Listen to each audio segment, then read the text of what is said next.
Buenas noches a toda la comunidad. Quiero compartir con ustedes un relato que ha quedado marcado a fuego en la memoria de mi familia. Ocurrió cuando yo era apenas un niño de 4 años, una edad en la que se supone que uno no debería entender la maldad del mundo. Pero el terror que se vivió en mi casa durante esos meses fue tan denso que se me quedó grabado en el alma con una claridad espantosa. Para entender esto debo hablarles de un objeto que aún hoy en día nos causa escalofríos. En la casa de mi familia hay un vaso horrendo, viejo, que nadie se atreve a tirar, pero que todos evitamos mirar. Un objeto que estamos seguros sirvió como un canal para una de las peores bajezas humanas. Y lo peor de todo es que el veneno no vino de un extraño, sino de nuestra propia sangre. Una tía mía fue la responsable de todo. El motivo fue la envidia.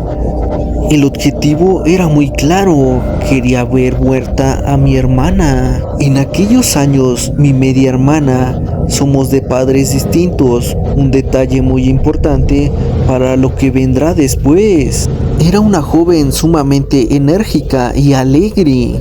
Tengo vagos recuerdos de ella siempre lanzando bromas, buscando hacernos reír. Aunque analizando las cosas hoy en día, con madurez de los años, reconozco que su actitud a veces rayaba en la soberbia. Era una muchacha prepotente en ocasiones, de esas personas que no se dejan de nadie y que sin querer van sembrando rencores a su paso. Supongo que esa altanería fue la gota que derramó el vaso para alguien que ya la odiaba en secreto. Todo comenzó una tarde que parecía completamente normal. Mi hermana llegó temprano de trabajar, algo inusual en ella. Venía con el rostro desencajado, presionándose las sienes y quejándose de un dolor de cabeza insoportable.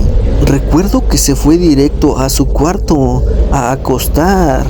A mí, siendo un niño inquieto, me sentaron en la sala y me advirtieron con un tono de voz inusualmente serio que no hiciera el mínimo ruido porque mi hermana se sentía muy mal. En ese momento pensamos que era migraña o cansancio acumulado.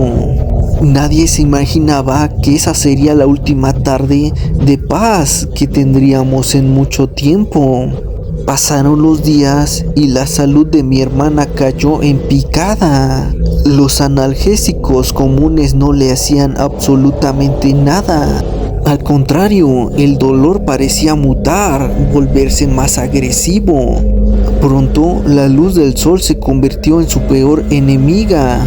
Decía que el resplandor que entraba por la ventana le taladraba el cerebro, que sentía que los ojos se le iban a reventar. Desesperada, ella misma tomó unas cobijas gruesas y pesadas y las clavó en las ventanas de su recámara, dejando el cuarto en una penumbra total.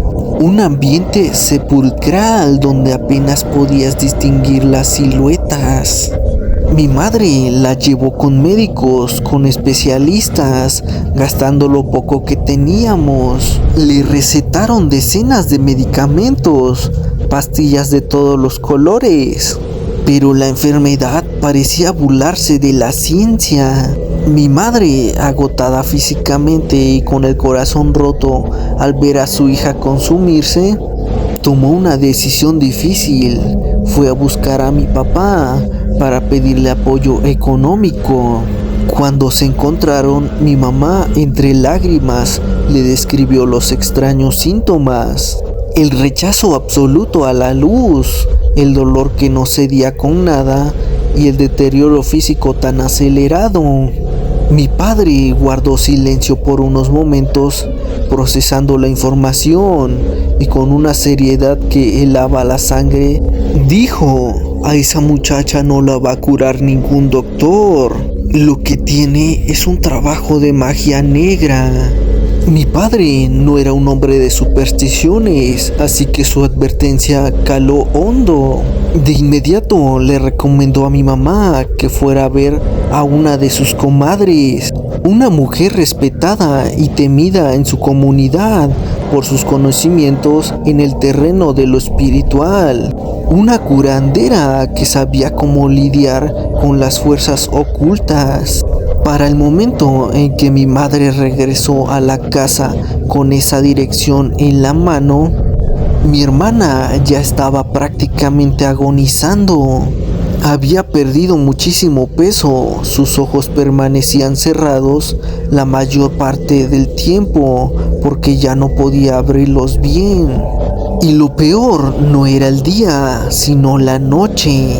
Cuando lograba conciliar el sueño por el cansancio, se despertaba a mitad de la madrugada, pegando unos alaridos infrahumanos que nos despertaban a todos con el corazón en la garganta. Gritaba que unas sombras corpóreas entraban en su cuarto y la golpeaban con saña en la oscuridad. Nos contaba llorando y temblando de terror que sus pesadillas era arrastrada a un campo de rosas enorme, un lugar bellísimo a la distancia, pero que al estar ahí se convertía en una pesadilla. Las sombras la arrojaban con violencia sobre los tallos secos para que las espinas le desgarraran la piel a manera de castigo. El tormento ya no era solo mental, el cuerpo físico estaba colapsando. Al lado de su cama tuvimos que poner una cubeta porque vomitaba a cada momento. Ya no retenía ni el agua. Jamás olvidaré una tarde en que la curiosidad de niño me ganó y me acerqué a mirar el interior de su cubeta. Lo que vi me dejó paralizado. No era bilis, no era comida digerida, era un líquido espeso, completamente negro, y flotando en la superficie había una sustancia idéntica a la ceniza de cigarro, densa y grisácea. El olor que emanaba de ahí era el de la descomposición. El terror escaló a un nivel puramente paranormal. Una tarde calurosa, mi hermana desde la penumbra de su cama comenzó a señalar hacia la puerta del pasillo, mientras gritaba con una desesperación que se te clavaba en los huesos. ¡Ya entró a la casa! Mi mamá y yo nos congelamos. ¿Quién entró?, le preguntamos. Ella, con los ojos desorbitados, fijos en la nada, susurró con la voz quebrada: «El monje está en el baño, se está riendo de mí, dice que me va a matar». En un arranque de valentía inocente que solo tienen los niños pequeños, corrí hacia el baño para defender a mi hermana. Empujé la puerta, listo para ver un intruso, pero el baño estaba completamente vacío. Sin embargo, el ambiente ya no era el mismo. A partir de ese maldito día, una pesadez indescriptible se asentó en las paredes de nuestra casa. Se sentía un frío inexplicable y por las esquinas del ojo todos alcanzábamos a ver sombras densas que se deslizaban de un cuarto a otro. La manifestación llegó a tal punto que cruzó las paredes de la vivienda. Cada vez que mi mamá o yo salíamos a la calle, ya fuera para ir a la tienda de la esquina o al mercado, los perros de los vecinos, que siempre habían sido amigables, se sentaban a vernos y soltaban un aullido largo, lastimero y prolongado, un canto fúnebre que nos helaba la sangre. Era como si los animales pudieran oler la presencia de la muerte que caminaba junto a nosotros. La situación llegó al límite cuando mi hermana, sintiendo que sus fuerzas se apagaban por completo y que el cuerpo ya no le respondía, nos llamó a la cama y se despidió de nosotros. Estaba lista para morir. Desesperada, mi mamá logró tener una primera consulta con la curandera.